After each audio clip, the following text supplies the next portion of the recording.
Men such as Elijah and Elisha became what they were through their courage, perseverance, and indifference to the things of this life. They practiced frugality. By being content with little, they reached a state in which they wanted nothing, and so came to resemble the bodiless angels. As a result, though outwardly insignificant and unnoticed, they became stronger than the greatest of earthly rulers. They spoke more boldly to crowned monarchs than any king does to his own subjects. In what weapons or strength did Elijah trust when he rebuked Ahab, saying, "It is not I who have troubled Israel, but you and your father's house"? 1 Kings chapter 18, verse 18. How was Moses able to withstand Pharaoh when he had nothing but holiness to give him courage? Exodus chapter 5.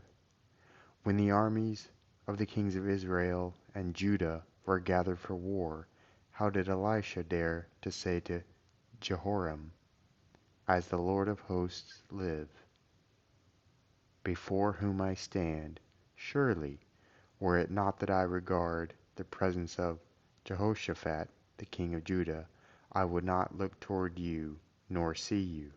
2 Kings chapter 3, verse 14. He was afraid neither of the assembled troops nor of the king's anger, which was likely to flare up for no good reason in time of war when his mind was confused and anxious.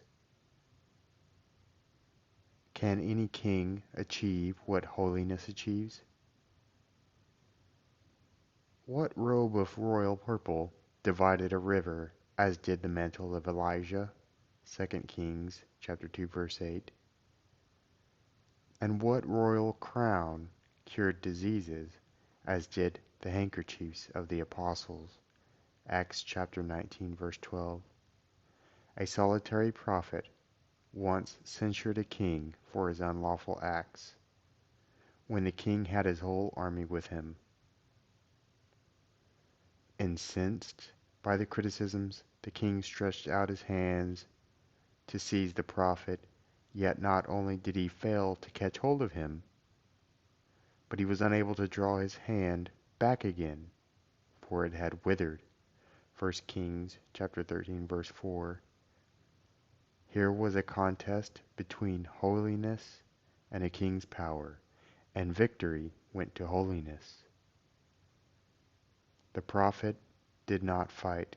It was holiness that routed the enemy. The combatant himself did nothing, while his faith acted. The king's allies stood by as judges of the contest, and the king's hand stuck fast, showing that holiness had won. These holy men achieved such things because they had resolved to live for the soul alone, turning away from the body and its wants. The fact of needing nothing made them superior to all men. They chose to forsake the body and to free themselves from life in the flesh, rather than to betray the cause of holiness, and, because of their bodily needs, to flatter the wealthy. But as for us, when we lack something, instead of struggling courageously against our difficulties, we come fawning to the rich, like puppies wagging their tails in the hope of being tossed a bare bone or some crumbs. To get what we want, we call them benefactors and protectors of Christians, attributing every virtue to them, even though they may be utterly wicked. We do not investigate how the saints lived, although supposedly it is our aim to imitate their holiness. Naaman, the commander of the Syrian army, came to Elisha with many gifts. And what did the prophet do? Did he go out to meet him? Did he run towards him? No, he sent a lad to find out why Naaman had come, and did not even admit him to his presence. This was to prevent anyone thinking that he had cured Naaman in return for the gifts that he brought. 2 Kings chapter 5 verses 8 through 16.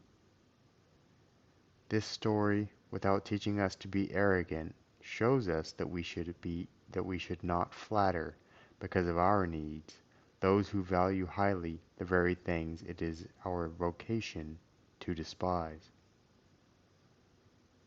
Why do we forsake the pursuit of spiritual wisdom and engage in agriculture and commerce?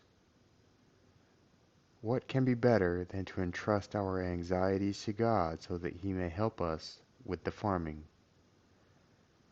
The soil is tilled and the seeds are sown by human effort.